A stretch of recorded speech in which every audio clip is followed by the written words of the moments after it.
Does God condemn people forever? Lamentations 3:31-33 emphatically says no, God does not cast off anyone forever. But are we Universalists taking this out of context? Are the Calvinist interpretations of this passage correct? Are only the elect not cast off by God forever? Certain special people that God loves more than everyone else?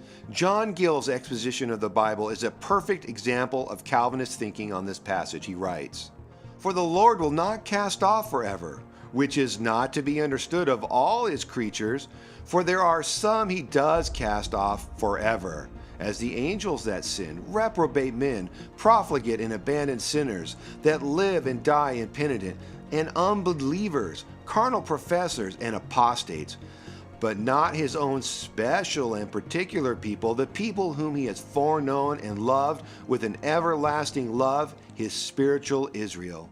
Now, no disrespect to John Gill, but I have to ask, what Bible is he even reading? My Bible says that God loves all people, even his very enemies.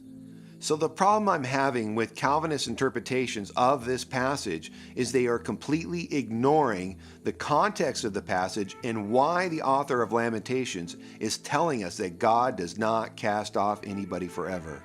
The author of Lamentations is reflecting on a series of rhetorical questions found in Psalm 77, verse 7. Easy to remember, Psalm 777. Will the Lord reject forever? Will he never show his favor again? Has his unfailing love vanished forever? Has his promise failed for all time? Has God forgotten to be merciful? Has he in his anger withheld his compassion? And of course, the answer to these rhetorical questions is emphatically no. God does not reject forever. God will not cast off forever. So is it even possible to impose a Calvinist radical interpretation of this passage, rejecting the literal meaning of Lamentations 3:31-33? Well, no, and I'm going to explain exactly why that does not work. The book of Lamentations is a collection of 5 stylized Hebrew poems lamenting the destruction of Israel during the Babylonian captivity, poems of grief and sorrow for what appears to be a completely hopeless situation.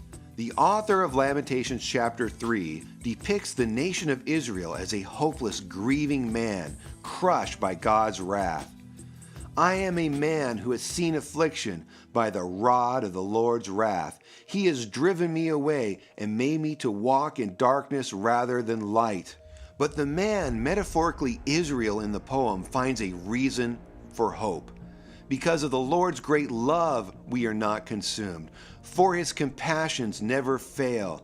They are new every morning. Great is your faithfulness." Then to confirm the reason for his hope, he takes it to a whole new level. He cites the very nature of God. "For no one is cast off by the Lord forever. Though he brings grief, he will show compassion. So great is his unfailing love. For he does not willingly bring affliction or grief to anyone." And by the way, that word anyone literally means the children of men, mankind in general, not just God's special people, but literally anyone. You see, the author of Lamentations is asking a kind of rhetorical question like the psalmist was. He's saying God does not cast off any person forever. And isn't Israel a person too? Won't God treat Israel as if Israel was a person and not cast off Israel forever? Because God does not cast off any person forever. The author of Lamentations is saying that God does not cast off the children of men forever, literally all people, the Gentiles included. Won't God at least treat Israel as well as he does the Gentiles? Won't God treat Israel just like a person and not cast her off forever, is the rhetorical question being asked. So are Calvinist interpretations of this passage justifiable? Not at all. The author is citing this as the very nature of God. God does not cast off anyone forever. So is the Universalist interpretation of this passage justified? Oh, you bet it is. This is the very nature of God. God does not cast off anyone forever.